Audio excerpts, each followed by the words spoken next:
हैं, भगवान भी उनका मनोरथ पूर्ण करने की इच्छा रखते हैं। अब हम यदि उनसे मिलने का मनोरथ ही नहीं करेंगे, हम चाहेंगे ही नहीं कि उनसे मिलें, उन्हें क्या? प्रथम पुरुषार्थ आपका है, आपके मन में ये भाव आए कि मैं भगवान को प्राप्त करूं, मैं उनका हो जाऊं, मुझे प्रभु मिले। आप देखो दूसरा चरण भगवान कैसे आपकी तरफ बढ़ाते हैं। भगवान का ये प्रण है कि आप संकल्प मात्र कर लो मेरे मिलने का, उस संकल्प की पूर्ति देखो फिर मैं कैसे करता हूं, क्योंकि कृपा निधान है, करुणा निधान है। हमारे हृदय में ये भाव ही नहीं आता कि हमें प्रभु से मिलना भी है। क्यों नहीं आता? मन तो एक है, एक ही है ना सबके पास।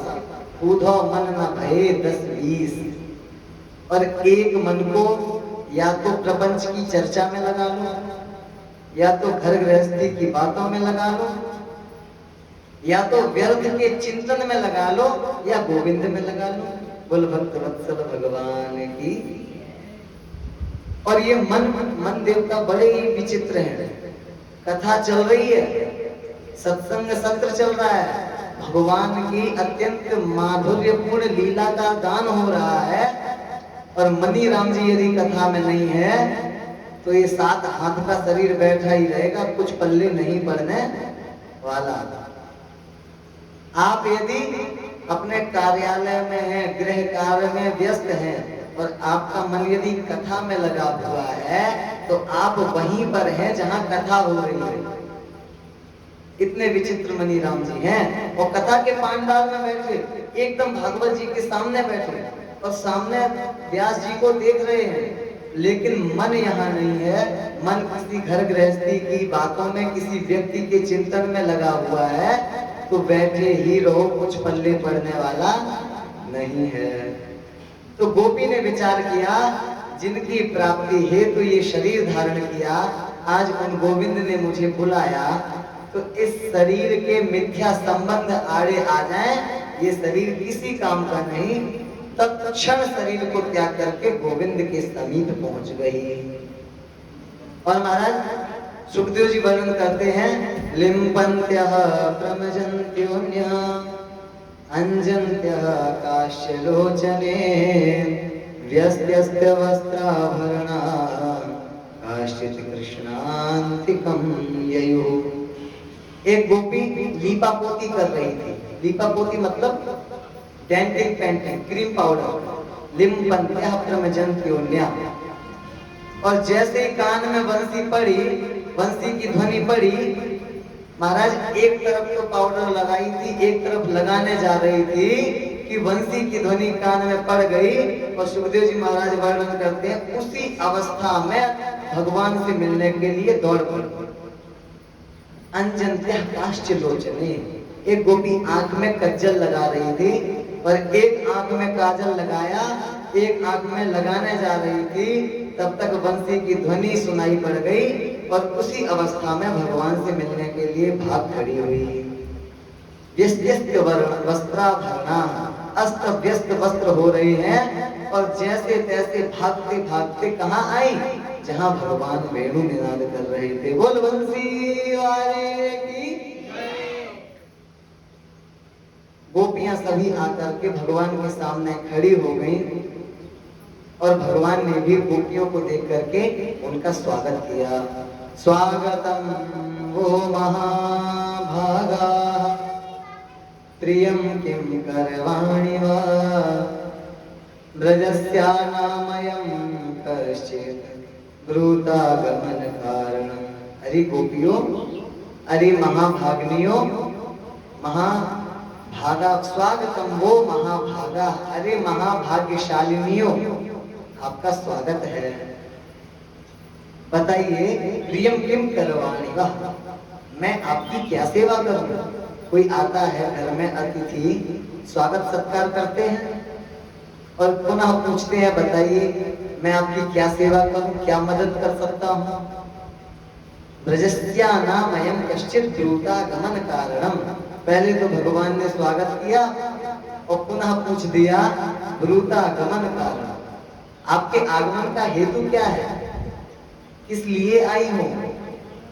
इस घनघोर जंगल में आपके आने का कारण क्या है? अब गोपियां शांत। पहले तो बुलाया, जब आ गई तो स्वागत भी किया, और अब वही महाराज पूछ रहे आने का कारण बताओ। आप किसी गेस्ट को अपने घर में बुलाएं, निमंत्रण दें, और जब वो आ जाए तो भारी स्वागत करें, महाराज धन्य भाग हमारे जो आप पधारे, आपने बड़ी कृपा की, हमारा निमंत्रण स्वीकार कर लिया। और नाश्ता पानी कराने के बाद उनसे पूछे महाराज कहो कैसे आए, तो बताइए वो मेहमान क्या कहेगा? गोपियां एकदम शांत कि नाम लेकर के पहले बुलाया, बंसी में स्वागत किया, और अब आप ही पूछ रहे हैं कि आने का वृंदागमन कारण, आने का कारण बताओ। भगवान, गोपियां शांत हैं, भगवान स्वयं ही अनुमान लगा रहे हैं, लीला है। रजन्येषा घोर रूपा घोर सत्व निषेविता प्रतियात व्रजम नेह स्थेयं स्त्रीभिः सुमध्यमा। गोपियों, मुझे ऐसा लगता है कि आज शरद पूर्णिमा की रात्रि है, तो चंद्र देखने के लिए आई होगी कि देखें चंद्र की शीतल छाया में इस वन की शोभा कैसी हो रही है। अब आपने चंद्र के दर्शन कर लिए, प्रतियाति व्रजम नेहा, इसलिए अब आप अपने घर को चली जाओ। गोपियों ने ऐसे सिर हिला दिया, अच्छा चंद्र दर्शन करने नहीं आई, तो कदाचित इस वन की शोभा देखने के लिए आई हो कि चंद्रमा की कुमुद की कुमुदनी कैसी खिल रही है इस वन में। गोपियों ने कहा भगवान बोले ये भयंकर जंगल है, इस वन में इस रात्रि में ऐसे घर छोड़ करके आना ठीक नहीं है, यहाँ एक से एक बड़े खतरनाक जीव जंतु रहते हैं, तुमको खा जाएंगे, इसलिए लौट जाओ। गोपियां बोले हम महाराज वन की शोभा भी देखने नहीं आई। अच्छा, तो कदाचित मुझसे मिलने आई हो? गोपियों ने कहा यदि आप मुझसे मिलने भी आई हो तो भी ये उचित नहीं है।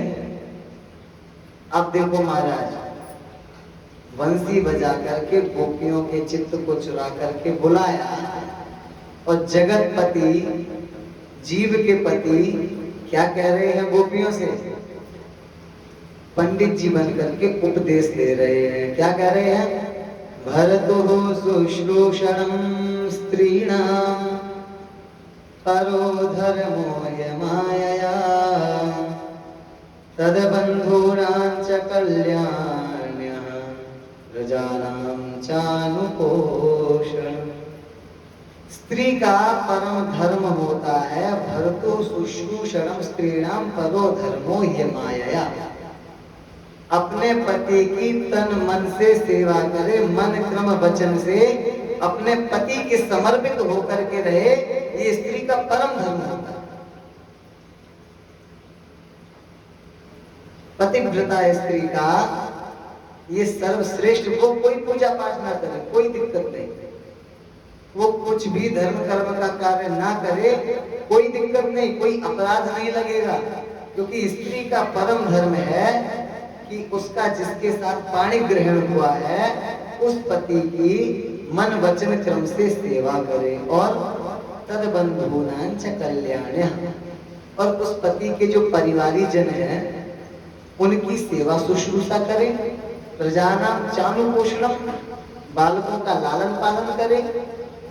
अगर कोई नारी अपने इस धर्म का पूर्ण निष्ठा से व्यवहार कर रही है तो उसे किसी भी प्रकार का अपराध लगने वाला नहीं है। गोपियों, आपका परम धर्म है कि आप अपने घर में अपने पति की सेवा करें और अपने पति के रूप में ही मेरा दर्शन करें, मैं ही तो हूं। तो गोपियों ने विचार किया ये महाराज ऐसे ही बोलते रहेंगे, यदि हम ना बोली तो भगवान तो रुक ही नहीं रहे हैं, तो गोपियों ने विचार किया कि सखी यदि इनको प्रत्युत्तर नहीं दिया तो ये देवता शांत होने वाले नहीं हैं। तो गोपियां बोल उठी, क्या कह रही हैं महाराज? मयिवं विभोर हति भवान गदितुं दृशं